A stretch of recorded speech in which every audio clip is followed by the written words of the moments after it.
Hey everybody, Jason Burmis here, and as always, I am with mixed martial arts legend John Fitch. I hope this guy's got a title shot coming up. We know that coming up this next weekend is back-to-back Bellator. On the tail end of that, the main event is Rory McDonald versus Lima for the title. John, are you getting that title shot, brother?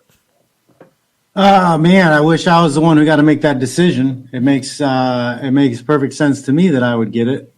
But I don't get to make those decisions. I'm waiting around to hear to see if I get dibs on winner.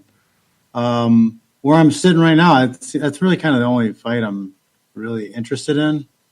Yeah, I'm ready to move forward. If this fight game is ugly, and the return on investment, I don't know if it's there anymore. I've been doing this for 17 years, and I don't know if 63 and 63 is worth doing the training camp, so we'll see. If they offer me the good fight, the juicy fight, we'll be back in there. Otherwise, I'm looking to do this podcasting and some other stuff full time. Scott Coker, listen to this man. First of all, he's the guy that actually beat Rory McDonald. He's the one who had a winning scorecard against the guy who's fighting for the title, holds the title right now. He is the only $1 million who had a 10-8 round on all three judges' cards against a fight in Rory McDonald in Bellator. So it's a no-brainer to me, John. I really hope they don't do you wrong and they at least give you that last final shot at the title, because you more than deserve it. But we got a lot to talk about. We're going to go over the fights, the UFC fights. I watched some of the bare knuckle. I'm not sure if you saw them. I actually did end up catching some of the one. And I want to talk about that Brendan Vera fight against Ong Long. I'm not sure if you're familiar with him, but actually, when you gave me those tickets, I know who that is. I know Ong Long. He's one of those just large people. Unless you see him next to another person, you don't understand how big he is. And does that make sense? His proportionalities don't give you the idea that he's a huge person, but when you put him next to another person, you're like, oh Jesus, that guy's huge. Well, when I came to the hotel to grab the tickets at MSG, now I'm a big fan, and I knew he was a two-division champ there. I'd seen a lot of his one fights. He's 185 and 205. I know it stretches a little bit. And as soon as I saw him, he stood out to me, because I was just like, dude, if he gets to fight in America, that's a big guy that can make different weight classes, and he's got really good striking. He's got a good sprawl. He's tough as nails. That Vera fight was a dog fight. That was a no-joke, in-your-face dog fight. And he was just one of those guys that struck me. I really hope he gets to fight in America, but he's not on the younger side either. He's got a lot of fights, and I think he's like 37 or 38. Yeah. Oh, and like you said, fight game. It's part of the restrictions that are placed on the sport through the UFC's practices. Is we don't get to see guys like this. This gem could have been fighting John Jones, or who knows what this guy could have been doing if we had a free agency in MMA. Yeah, absolutely. Now, before we get into anything, I want to let everybody know that we got on the gruelingtruth.com podcast network on our third podcast. Actually, we only had to do two. I'm pretty psyched about this, guys. So, shoot them an email. Tell them how much you want to see this. This is how you're going to be able to get it in audio form. And we're going to be doing more and more. And we're trying to make this a viable thing. We were just talking about this. So many people are protected in sports media, but now MMA in general, because you have one guy, Conor McGregor, that's worth $500 million, $1 billion, maybe even $2 billion to get 2 or 3 fights out of him, to Disney and WME Entertainment and ESPN and the UFC. And, this to me is very relevant, because it almost seems like, everybody gets the joke when South Park makes fun of Disney for doing business with China. But here we have another $1 billion commodity, and really it's hush-hush in the media, and we're going to go over that as well. But what are your thoughts on it? It's going to be exciting to be on a platform that gives us a little boost. But I don't know. I'm excited about getting into the space. I kind of backed away from MMA a little bit, just because it kind of rubs me the wrong way. But there's this what's being created in the sport now is like, now with the journalist or whatever, the news, there's like this Overton window, right? Whatever, right? You're only allowed to talk about topics that go through that keyhole, and that's it. And everything on the outside of that keyhole, you're not allowed to talk about. And none of the other MMA people are talking about it. They're not talking about finances and economic situation and what the UFC is doing illegally. They're not talking about, their superstars getting into actual trouble, rape charges, all kinds of shit. So, somebody needs to talk about it, and I have no problem being that asshole. I have no problem being that asshole either, because I don't think there should be a protected class, period. It doesn't matter who you are. I often talk about the predator class on this channel, but that's why this guy's protected. It's not so much, that he makes so much money. That's there. Don't get me wrong. You can buy a lot of justice that way. But people might stop watching those platforms. The people that put him out there, people might stop and not watch them anymore. Mm-hmm. And that's why, you hinted at it on your Shake Break. John does, it's not Shake Break anymore. Actually, it's John Fitch Knows Nothing. Knows Nothing. Official podcast, yeah. Yeah. So John Fitch Knows Nothing. That's 12:30 to 1:30 Eastern. And I don't know if you're going to switch it up at all, but it's always archived as well. It's very interactive. Mm-hmm. And you can also check out all of John's other stuff at johnfitch.net. I know you do a Patreon, and you also do food plans for people. And you also teach a little MMA as well, right? I've been doing a little bit of work. You got the website up there. I've been doing some work on the website, getting it updated a little bit more. We'll have some more changes coming soon. But, yeah, we're getting things more streamlined. It's cool. So baby steps. You know what? Let's be some assholes here, because before we even go over the fights, we got time for that. Let's be some assholes, because I was really attacked hard for what I put out on McGregor. Period. I want to show people here what a true fanboy looks like. Okay, just a short little conversation. So somebody quoted my tweet thread. We'll get there, because a lot of people say that their details aren't out there, John, and there's no evidence to what I'm saying. And I put up I put the links next to them. Oh my God! I put a dozen sources and quotes from police sources. It's not like these are people just running their mouth and gossiping about. They're in the investigation, and the quotes from these people are. It's not like a tabloid. So and so's friend said this.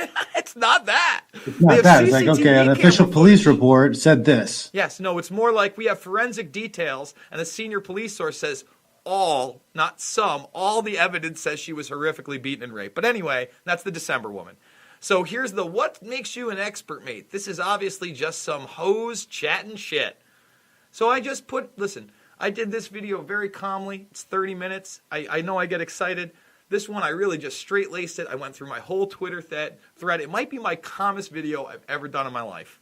So I said, get educated before you speak. These are just stories minimum. Where's the real proof? These stories aren't going to hold up in court. And then he put this, okay? I put this quote right here. And this is, all right, let's read it. The senior police source said this 2 days after the rape, not even, 36 hours. At the end of the day, there is no doubt that this young lady suffered a horrendous ordeal. The examinations, all the evidence, and by the way, it was confirmed they'd already talked to eyewitnesses, I have that in there as well, shows that she was raped and very badly assaulted in that penthouse suite. And then it also confirms later on that McGregor showed up with a lawyer the next morning to say it was consensual, but because she hadn't given a formal statement, they sent him on his way. These are confirmed things. That's a confirmed thing that actually happened. Yeah, these are proven. It's not a rumor. He went in, talked to the police, had a lawyer, gave a statement. These are actual factual things that really happened, and you really can track them and trace them.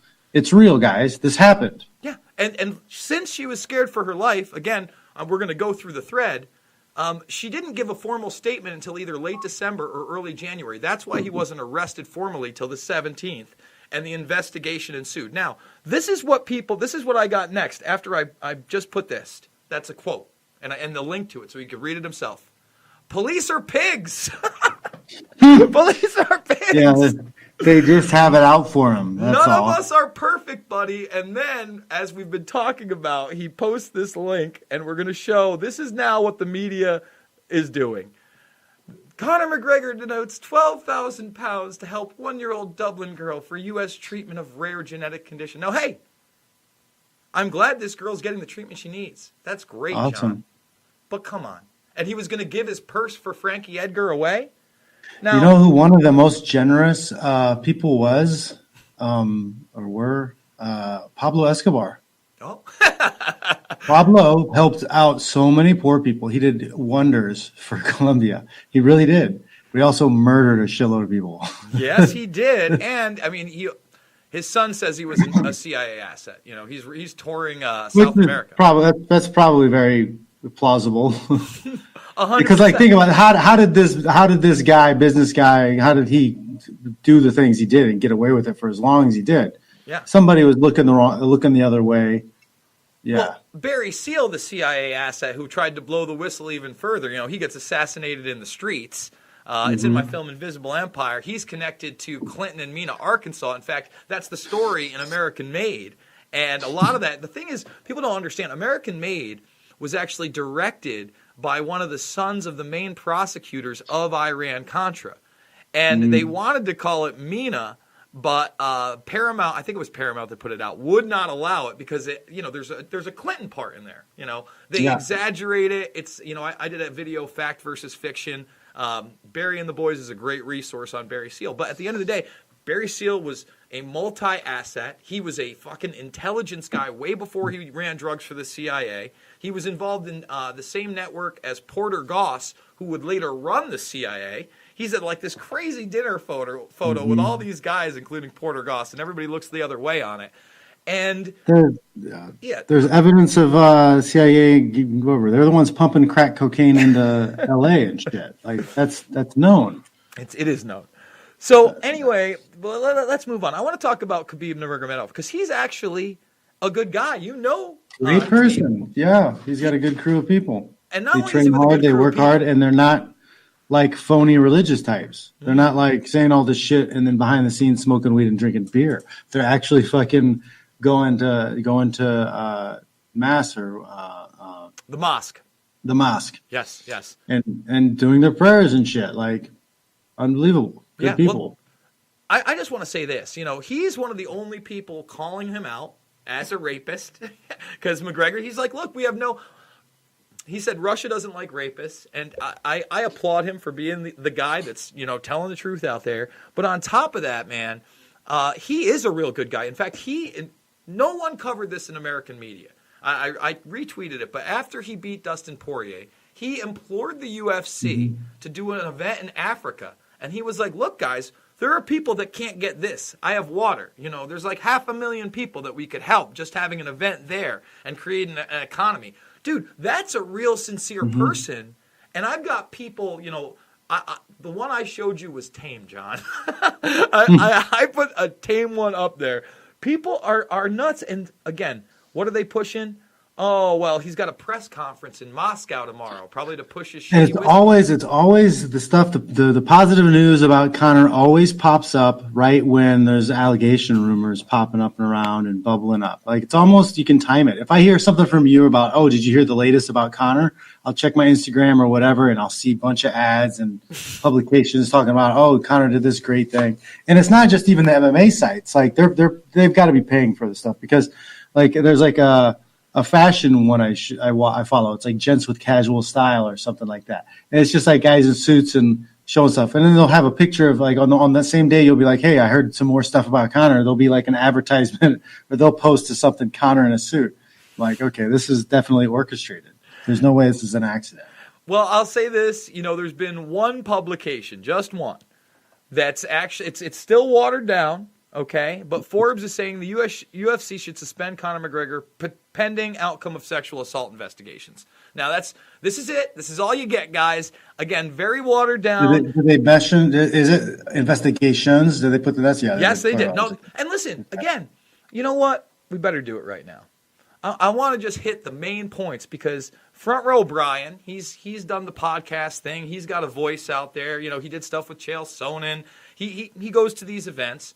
Even he said there weren't enough details. And I said, come on, man. It's a total whitewash. So let's hit some of these big details. We already read what the police source said right here, okay? Now, this is the day before. Mom who accused Irish sports star of rape was found battered and bruised. That was a headline.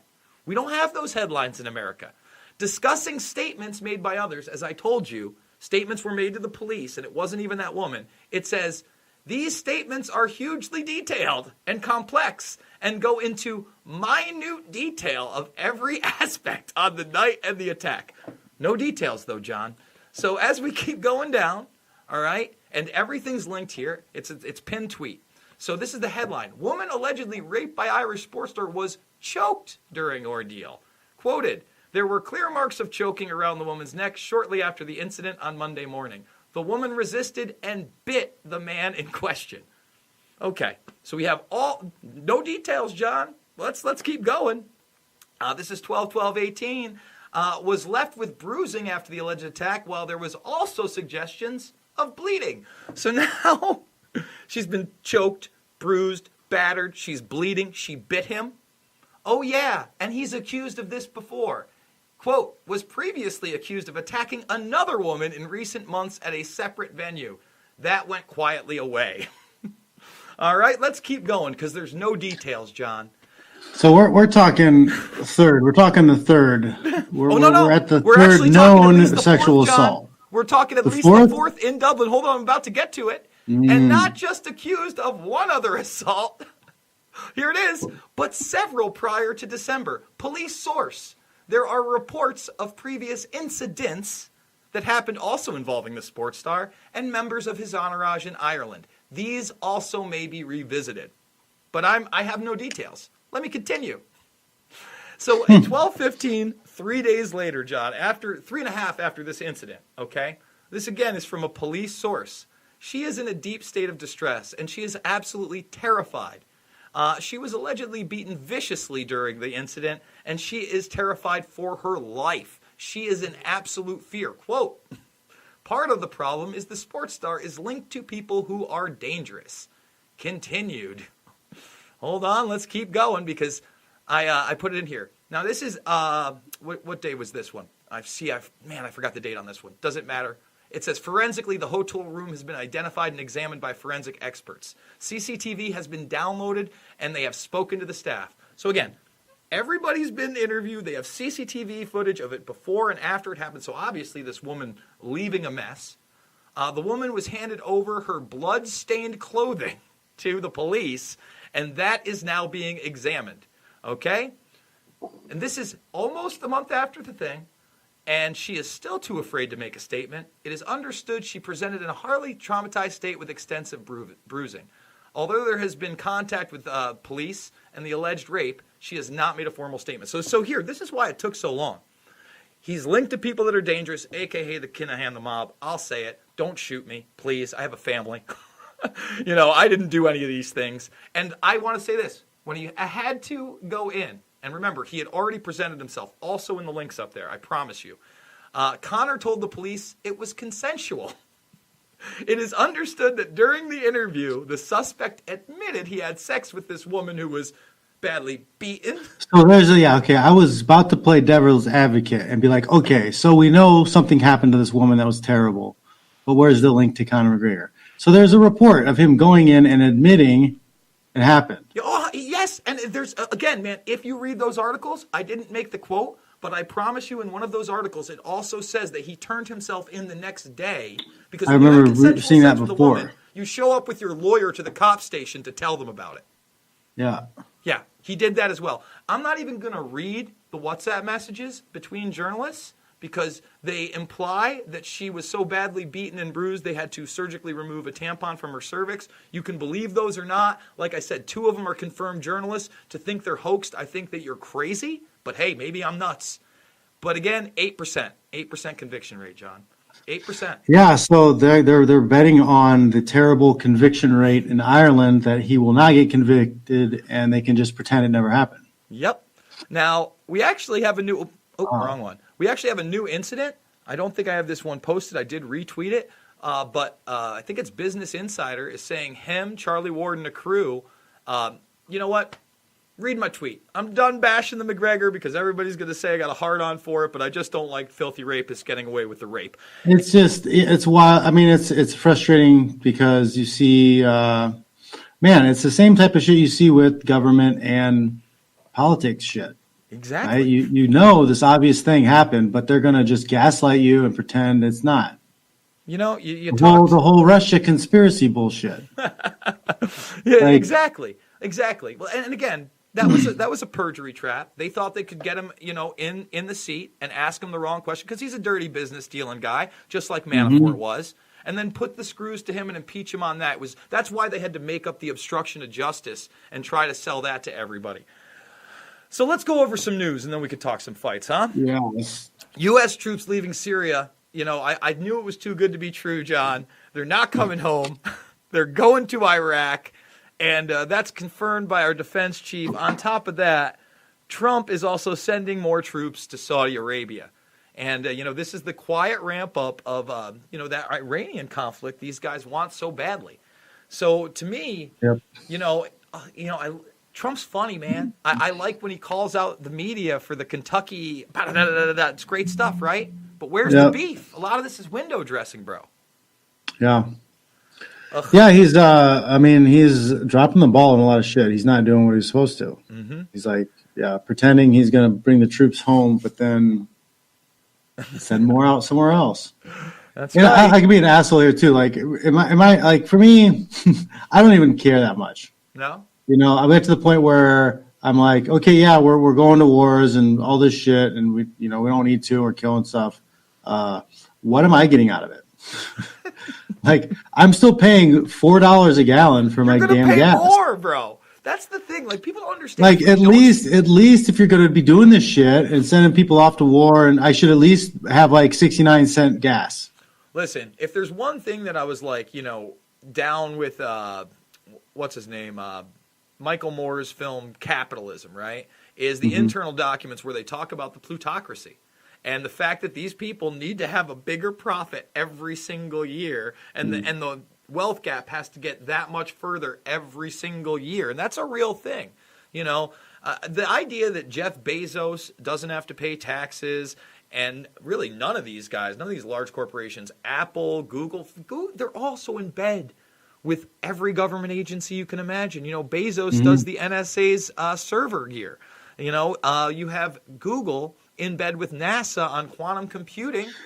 How much of this technology we use today that these companies have was given to them by the government? Yeah, and how much of it was invented through tax money, research and development shit? Exactly. I'm with you 1,000% on that.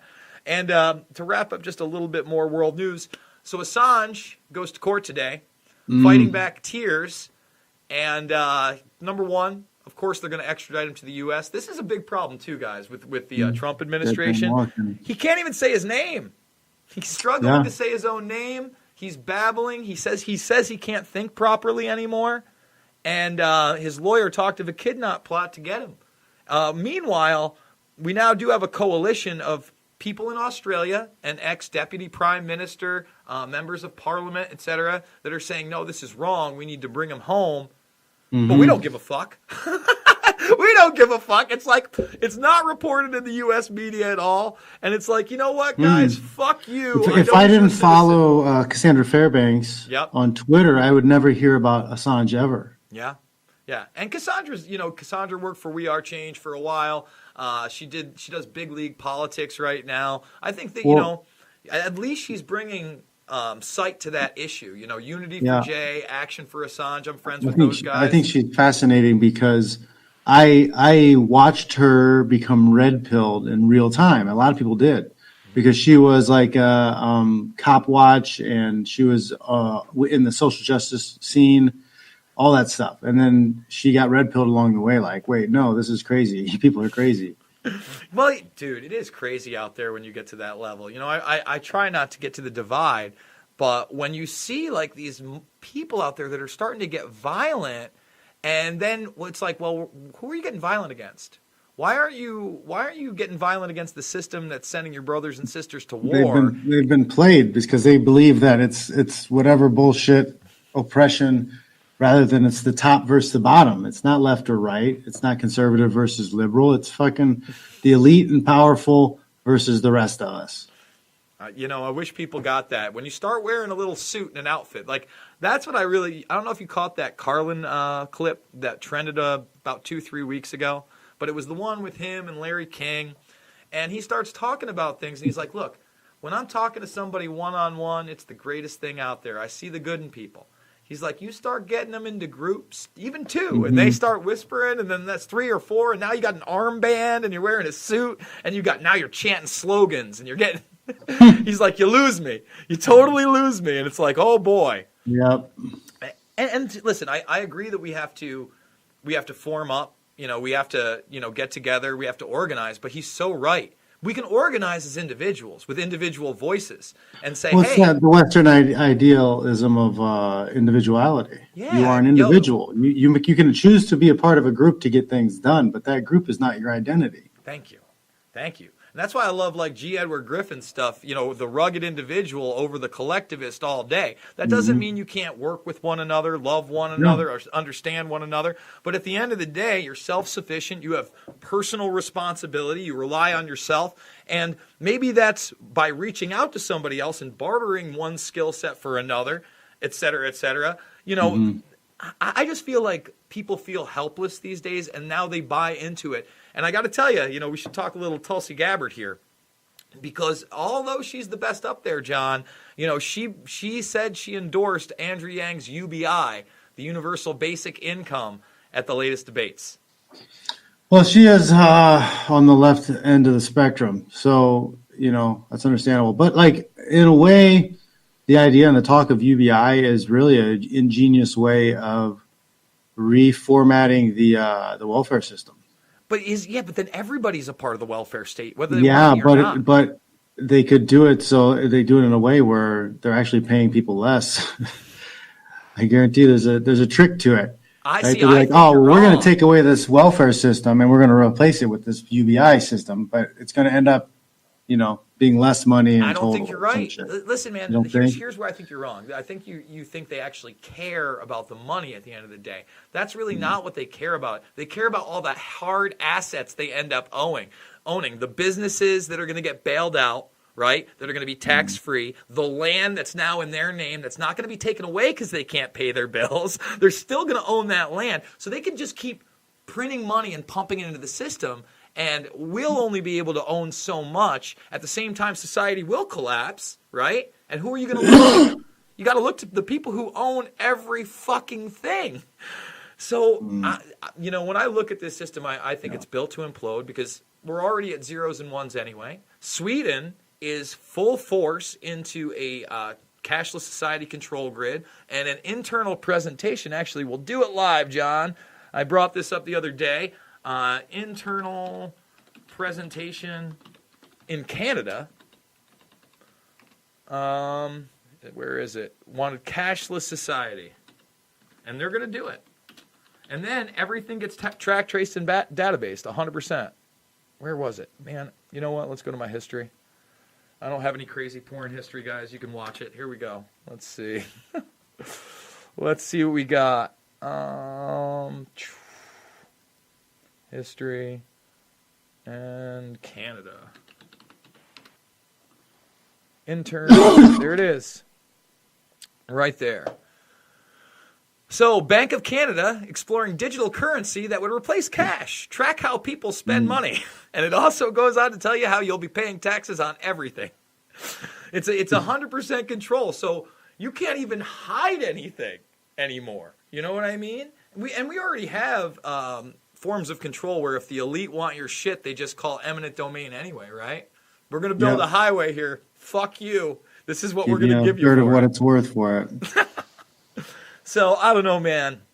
I feel like we're in a lot of trouble in that sense. I think that people don't realize how bad it'll get, and that welfare state is only going to get worse if they give it all to us. It doesn't cost them less. It fucks the rest of us. Because, like you and I, right?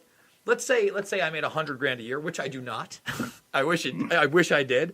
But that means 10% of my income, a little bit more, 11, 12, whatever we get, right, is already null and void. That somebody's already got that. Everybody's on that level playing field. So prices have increased, right, on everything, and that's already gone. And now everybody gets it, so I don't have a fucking choice. I don't know. It's how I feel. Yeah, I mean, it ends up killing, ambition.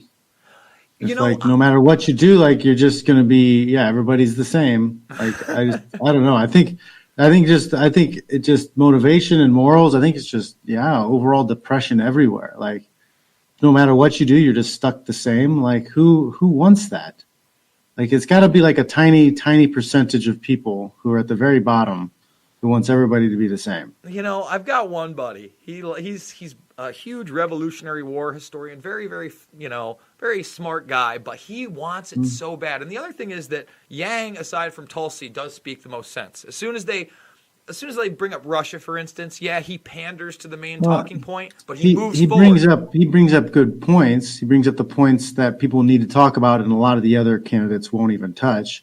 But I think his ideas for solutions are kind of bad. Well, no, the UBI is awful. I think it's a terrible It's refreshing, idea. But he's talking about robots and driverless trucks and things that are like real problems. But other people aren't talking about those problems. Yeah, no, those. So at least he's bringing it to the conversation. I agree. But his solutions are garbage. They're trash. That solution is. Your solutions are trash. Yeah, 100%. I can't buy into a UBI again. When we're talking about the future and our kids and education, we need to revamp the education system. It's been around forever. It could so easily be revamped. One. Yeah, it needs to be modernized. Like why isn't it more technologically advanced? Why do my kids have to go to a building? Why can't I have them taught? Why can't they be taught at school? Or you have a tablet that has all the freaking lessons they have for the day. There's a lot of things. First of all, I just think that we should be teaching them different skill sets, right? A lot of people used to laugh at the people in the shop programs or the typing programs. You can live in the Bay Area and be a certified refrigerator repair person and make $100,000 a year. Yep. They have a skill. And we're going to have refrigerators. And they might change. Food's always going to need to be cooled. Yep. And they may change, John, but guess what? They'll train that same person that's been doing it for 20 years on the newest model as they move into homes. That's, everybody's always going to need a haircut, John. And sure, there might be some technological thing there, but hey, it's always going to be there. Pizza shops, somebody's always going to want a handmade pizza from an Italian, period. Someone's going to want some genuine Mexican food. I'm being serious here. Now, don't get me wrong. There's a lot of service things that, you're just not going to replace with a machine. Yeah, you're not going to replace with a machine. And those machines will have to be serviced, different coding jobs. Why aren't we taking the last year, 2 years of high school? I don't understand it. And focusing at least a third of their education on something they pick that is a skill set. It's not that hard, right? We could easily do that. And then if you want to refine that trade, 2-year trade schools that you pay for instead of this 4-year bullshit liberal arts college mass communications worthless fucking degree. Women's studies. I have a PhD in women's studies. Yeah, do you? What did you I know you went to college wrestling. You got your degree, did you not? Yeah. It's where I put it up on the wall. Actually, it's around here somewhere. I thought I hung it up, but no. Yeah, I have my degree. It's in Bachelor of Science in Physical Education and a minor in History Education. And you know what? Here you are, 42 years old, and you should be fighting for the belt, Scott Coker. 41. 41. In great shape, great physical condition. I can't tell you how many of my friends fell apart at 30. I'm trying to hold together. I'm going to the gym after this, John. It's been a week. I've been lazy, but I'm trying to get there. Eat right. It doesn't hurt. I mean, listen, man, I struggle. One of the biggest struggles in my life is to try to get my two nieces who live with me, but my sister lives downstairs, to even get 4 real square meals a week. You know what I'm saying? And it's hard, dude. It's a struggle. I know. They fight me on it big time. I mean, it's tears for steak and shrimp, guys. Like, it's that kind of thing. I got a super chat. This is Nick Waits. Sweet. What's that? Sweet super chat. I love the super chats. I know you like the super chats as well. They're big fun. True equality is not a component of a predator-prey species. It's up to us it's up to us prey to determine to what extent it is our part of the human condition. I don't consider myself prey. You know what I mean? I understand there's a predator class, but until they cut my tongue out and cut my hands off, and even then I'll have nubs to type, I could probably still edit, I'm going to be able to express myself somehow. I'm going kicking and streaming, John. I know that's how you want to go. Yep. Fuck naked, screaming. All right, buck naked and screaming. So let's talk some fights.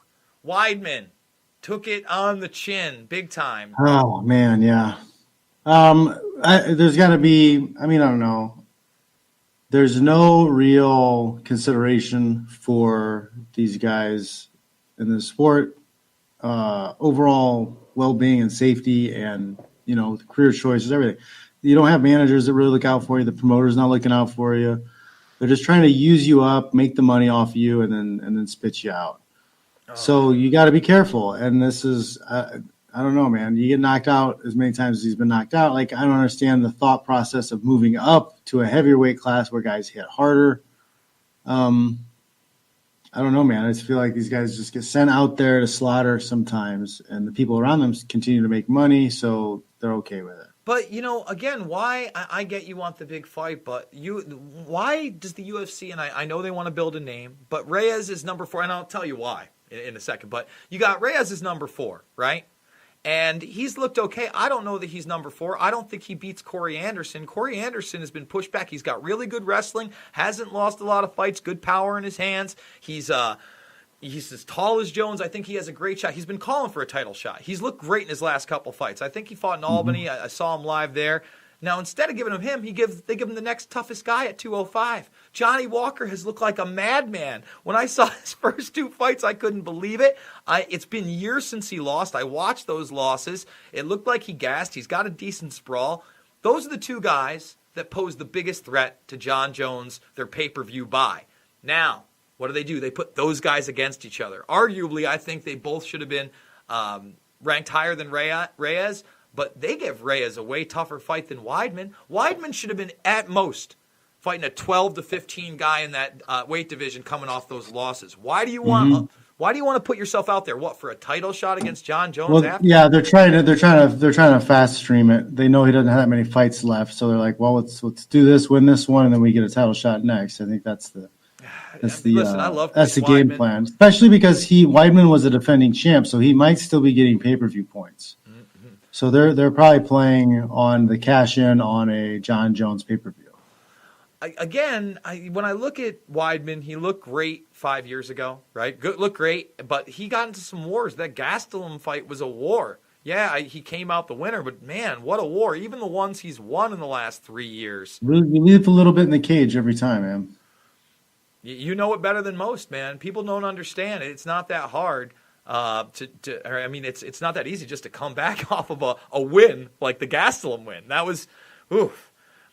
Talking about that card, no one's really talking about Jeremy Stevens versus. Even after the eye poke and everything. And it was a badass fight. It was a good fight. He almost got finished once or twice. I think it was in the second round. You could have called it at one point, and I'm glad they didn't because he kept fighting back. And I think he wins round 4 and 5. I thought it was a lot closer than the judges had it. But what a dogfight. And dude, Jeremy Stevens is a tough motherfucker. Tough guy. You catch any of the BKFC? I did. I didn't get to watch the last fight. I didn't see the heavyweights. Yeah, but I saw a lot of it. It makes me nervous. It makes me uneasy. There's a lot of, I don't know, man. There's no amateur process to build you up to a certain point. You have people with mixed records and different things coming in, and then boom, now you're in a bare knuckle fight. It's just the safety aspect of it is a little wild because the girl fight. One of the girls didn't look like she belonged in there. Yeah, well, you're right. The blonde girl, right? The one that took the knee right after she got thrown down. I agree. But she had fought before and won. I don't know who they put her in with before. She had a 1-0 in bare knuckle. I'll say this. I like when they bring in, older fighters. I think that's okay. Even then, Gonzaga knocked out Bigfoot, and Bigfoot's chin's over. He didn't. Both of them looked out of shape, hadn't been training. Not exactly how I want to see it. Now the Lobov payday, and I think these guys can't. They're probably still under a UFC contract, right? Because those contracts are forever. And if they weren't under contract with UFC, they would probably go fight MMA somewhere else. But since that they're under contract and they can't do MMA, then they do this sport. They do something else. Well, I'm not sure about. I think Bigfoot did fight MMA somewhere else and also lose right afterwards. Also lost. Yeah, he's dude. Dude, he has gigantism on top of that. That can't be easy, you know. I mean, that's a real It's getting condition. bigger. Yeah, big guys don't always last. I mean, I hope that he gets out of the game. But like you said, what do you do afterwards? How do you make that transition? We were talking about this before the show, and give your insight. Like, what do you do? Yeah, it's just so I've been jumping into like the manosphere realm a little bit. People talk about alphas and betas and all this shit a long time. Well, like there's different types of alphas, right? The alpha doesn't necessarily mean good or bad. It's just the top of whatever food chain you're at, and it's really hard for a lot of guys to go from that fight realm, being an alpha, being at the top dog, and then you don't get to stay there forever. You don't get to be the silverback gorilla forever. Eventually, younger guys come through and they become the alpha. So you have to you die once and leave when you walk away from the sport. And you have to transition to life as either not an alpha or you got to find another way to transition into another field where you can be alpha again. And I think that's really difficult for a lot of guys. And that's one of the reasons why you see a lot of fighters just keep fighting until there's nothing left of them. And, we were also talking about those that, at least in the beginning, were getting taken care of the UFC. Chuck Liddell had that job before WME Entertainment, and Ari Emanuel bought them out. And Matt Hughes was under that employee. Now, they let go of Goldberg. They didn't even give him a send-off, which, I thought that was dirty, man. Like, look, Goldberg, I'll be honest. There's times I'm yelling at the screen. I'm like, Goldberg, come on, what are you talking about? But not even to give a dude that spent well over a decade in your sport sitting there calling it every single fight almost. I mean, come on. That was dirty. That's what they do, man. And they probably, they replaced him probably with a bunch of fighters who make way less money than he did for the same job. Mm-hmm. But they're pumped because now they're making money outside of the cage. No, and I get that. In fact, I like fighter commentary. I think Paul Felder does. I do too. I think, yeah. There's usually a lot better insights than people who haven't really actually fought. Yeah, no, Dominic Cruz is one of my favorites. He gives him fight back. And you know what? We didn't talk about the UFC. Let's talk about it now. Greg, why are they pushing his woman-beating ass Hardy? If you don't know the allegations against Hardy, they are not good. They're brutal, John. I'm not even going to get into them. They're over the top bad. But, he was reformed. He's not a good fighter. He's got no gas tank. He illegally took a substance. After the second round when he was gassing, he had an asthma thing there. I don't care if a commissioner told him he could do it. They overturned it to a no contest, but he lost the fucking fight anyway. There's no way you give him the first round. He didn't connect with anything solid. He got walked down. Fucking some of these, I can't even believe. I know you're pushing the guy. You keep putting him on the main card. You need to put him on the fucking early prelims against a tomato can 5 more times. I think, again, this shows their hands a little bit. They don't really care. WME doesn't really care. ESPN, they don't really care. They don't give a shit about abuse and whatever. This is a hot button guy. Like he rubs people the wrong way because of the abuse stuff. So like you get eyeballs, you get buzz. Every time he's going to fight, I get a bunch of shit that pops up in my timeline, whether I want to read about him or not. It says, oh, Greg Hardy, controversial, blah, blah, blah, blah, blah. It's not an accident. It's not an accident. No, I get it. He played football. You got him for pretty cheap to promote him. You think that, he's got a look and a build, and the heavyweight division is the weakest one around, but it's not that fucking weak. Derek Lewis is a madman when he wants to be. Volkov's a killer. I think that I'm looking forward to Volkov Dos Santos. I think if Volkov puts Dos Santos down, maybe it's time for Junior to hang it up, but every time you think he's out, he looks pretty decent. You know what I mean? He comes back. Because power doesn't fade. Exactly. And Chin goes, but power stays. And they still haven't signed the Miocic Cormier fight. I really do hope they do that. I don't know if it's going to happen, but if Daniel wants it, I hope Daniel gets it. I know that's an AKA guy. Have you got any inside info on that one, John? No, I haven't been into AKA for practice in a minute because I've been, doing stuff, working with the kids. I go in every day to take them to jiu-jitsu, but I haven't been in a workout, so yeah. Gotcha. Sure. That's got to be pretty awesome, though. I mean, I guess it's second nature to you, but to bring your kids into such a high-level gym, later on they're going to look back at it and be like, well, gee, thanks, Dad. Yeah, no, Ron Kessler is the jiu-jitsu coach now over at AKA, and he's done a great job. I've been training with him for a decade, and watched him come up from white belt to his black belt out here. Good instructor. So, check it out. I go into John's.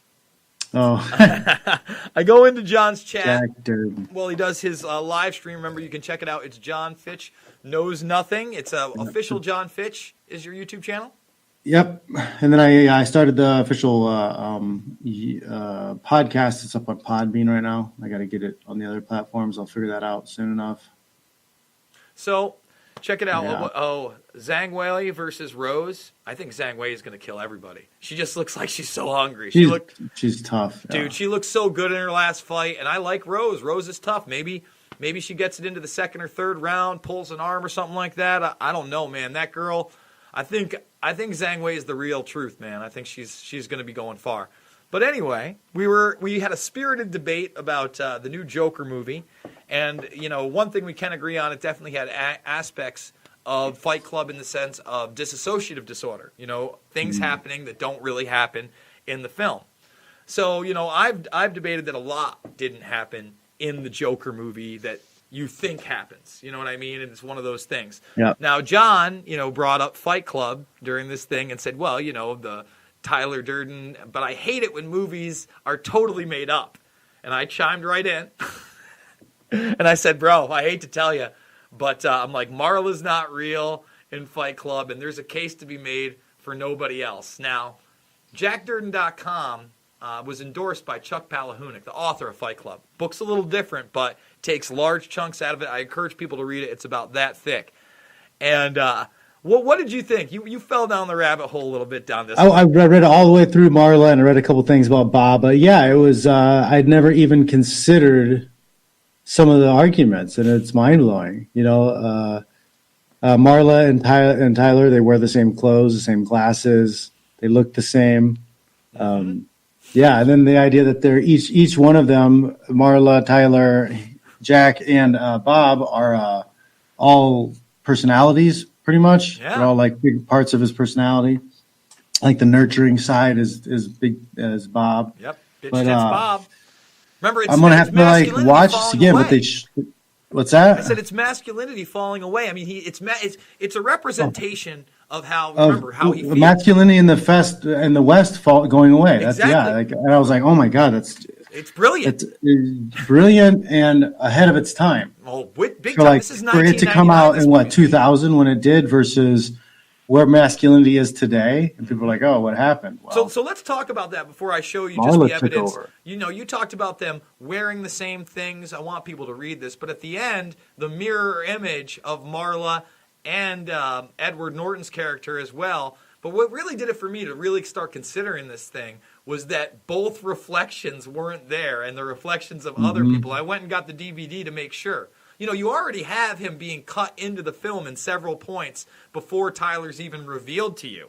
So know something else is going on. But talking about Bob, the vibrator in the suitcase, yeah, right? The dildo, not your dildo, a dildo. Yeah, well, like it's because Marla. You're saying he was in Marla's whatever mindset when he packed the bag. Yep, exactly. That's why he didn't know it was in there.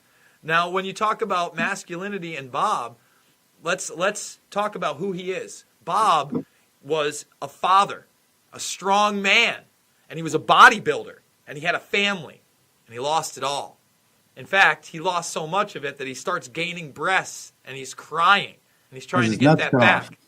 And by the way, the first time that we see, I don't know if they have it in here or they show it, but the first time you see Bob, he's wearing the same shirt that's melted into that first accident. And remember, it's his father, his wife, and his 2 kids, representing how that relationship was burned down. Like, the movie is fucking brilliant. David Fincher is brilliant. And normally, these type of mind benders kind of busted up, but there's so many layers to this film. And right here, that fourth big persona, we already have Jack, Tyler, Marla, and now Bob. And it's myself, and myself. This movie, I mean, even from the opening scene where it goes into the trash can, the foreshadowing on what it's going to tell you. I've watched the thing like 25 times. I'll probably watch another 25 times. So, little tidbit of MMA history locked to this movie is one of the characters. I think his name is Holt. He's in that new Mindhunter show. He cornered me in my first MMA fight. Really? He's one of the original guys who like shaves his head or whatever. What's his Holt? His name is Holt. What show is it? What show is it? Mindhunter is the one he's on now. I just started watching that. Mindhunters. All right, so let's see if I can find him right here. Holt on Mindhunters. Images. Let's see. Oh yeah, he had the boxing show for a while too. I watched that. Right? Yeah, that's him. He cornered me. He was friends with Amir.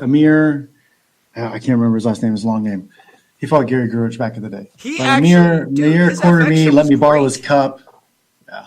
Did you ever watch that? He played in a show called Lights Out of an aging boxer. It was on FX, and basically, after one of his fights, he gets, they say, hey man, you got CTE, you're losing your memory, and it's basically that journey of a fighter that knows that his brain is over, but wants to make that last paycheck. It was really good. I don't think it made it past one season, which is a damn shame because it was great work. But you should definitely. I'm not sure if it's on Hulu or anything else, but definitely some really good stuff. John, you got anything else? So that was a trip too because that movie had just come out. I fought first in 2002, right? So that movie had only been out for a little while. I was still watching that movie once or twice every weekend. It is that good, dude. I mean, again, even without the layers, it's just the dialogue is snappy. David Fincher. Yeah, back in the day, I thought it was more about kind of an anti-capitalism, anti-whatever type movie. But thinking back at it now and talk about all the stuff, it's not just that, but it's the loss of masculinity. And I've heard people talk about how they believe that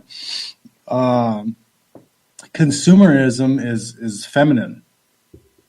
I mean, what would you say? I got to tell you, that doesn't majority of women control, especially in the U.S., the majority of women control the money flow. Even if they don't make the most money in the household, they control the 80% of the home income. They control the spending. That's why a lot of our sports and other shows and all television, all that stuff has become more feminized. It's why they talk about politics stuff on ESPN now. That's why they have a lot more girls thrust into things because they're trying to reach that female market. That is that The View has been around probably 20 plus years. It panders to women. It is nothing but a big commercial football Oprah. Shit. But they tried doing that with Danny Bonaducci and Mario Lopez, and that shit didn't last fucking 2 years, because we don't give a fuck. Most men, when we talk about that kind of consumerism, don't get me wrong, but we're just happy having a partner, having something exciting to do, maybe making a family and building something. Whereas the materialism, there's more individuality around masculinity. Yeah, we got speaking. Our hobbies. We might. Somebody made a video. It was a real quick thing. They walked into a gym and they're like, "Oh, why are men always whatever alone?" Or I can't remember what the quote was. But anyways, they showed the people working out, and all the guys were on their own doing their own thing. And they look over, and all the girls are in a class doing something together. Yeah, I saw that. Exactly. Well, it's true. Well, I mean, there was one or two dudes in there. But there's always an orbiter. There's always an orbiter. Listen, you're not wrong. Not wrong. I think it's just another sexual strategy. I can break everything down into sexual strategies these days. Everything. Once you start to see behind the curtain, oh my goodness. Well, I think that we're all human beings, and I think the majority of us are out there trying to find a partner, at least in that regard. You don't have a choice, even if you've decided against it. Your biology is designed to 1, survive, 2, reproduce. Yeah, absolutely. So no matter what you're saying you want to do with your forebrain, your foreconscious thought, your lizard brain and your biology says survive and reproduce. So the majority of all of our behaviors are centered around surviving and reproducing. Well, unless you're all drugged up on fucking psychotropics or Chantix, and all of a sudden you're having suicidal thoughts and actions. But the initial reason you go in to get on those drugs in the first place is survival based. You're having a problem. You need something to help you do a better job surviving. I think that's a trick, though. You're right. Yeah, It's not that listen, man, it's if not that someone's people being are honest with correct you, all the time. well, You could be doing a certain type of diet or certain type of workout to make yourself better. That's trying to aid towards survival, but it's really actually bad for you. yeah, and it should be goal based, like you said, diet, exercise, goals, small steps towards those goals. Those solve depression.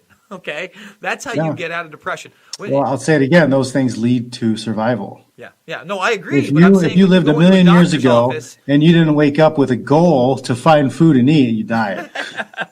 No, I totally agree. But I'm saying when you go into that doctor's office and all of a sudden your goal is to survive because you're not feeling well, they don't tell you the things that we just told you. Let's start with those things. They say, I'll give you this fucking pill and we'll see how you do on it.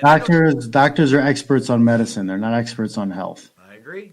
100%.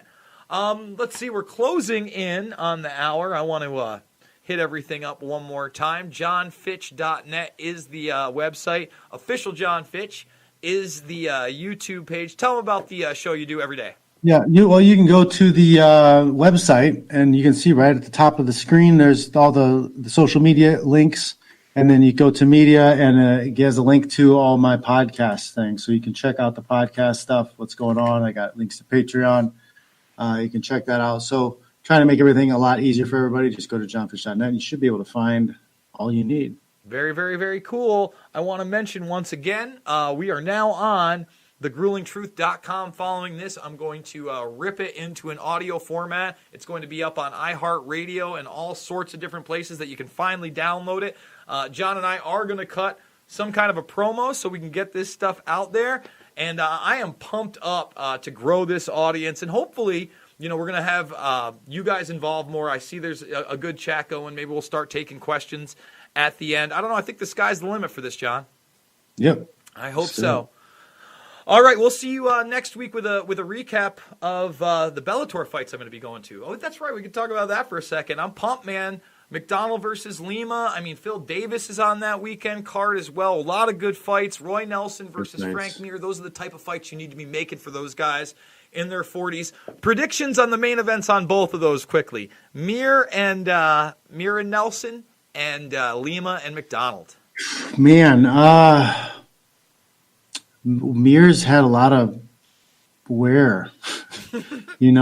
Normally I would put money on Mir to win that fight, but I feel at this age and the damage he's taken, I'm leaning towards Big Country. I think it's Big Country. I think this is the third time they're fighting, by the way. I'm not sure if this is three. Yeah, I'm pretty sure this is the third time. I think Big Country because, I thought you made a case he might have won that Mitrione fight. I thought that was kind of stolen from him. As far as Lima and McDonald, dude, I know you want that rematch with Rory, but if he beats Lima, McDonald's, Lima is a monster. He's tough, and he's smart enough to make adjustments. So he made the proper adjustments to win this fight this round. But either way, I hope they give me a crack at the winner. Yeah, they better. Coker, it's enough. You give John Fitch his damn title shot. God damn it. All right, guys, we're going to be back every Monday. I want to thank you all so much, and we will see you on the flip side. Check you later.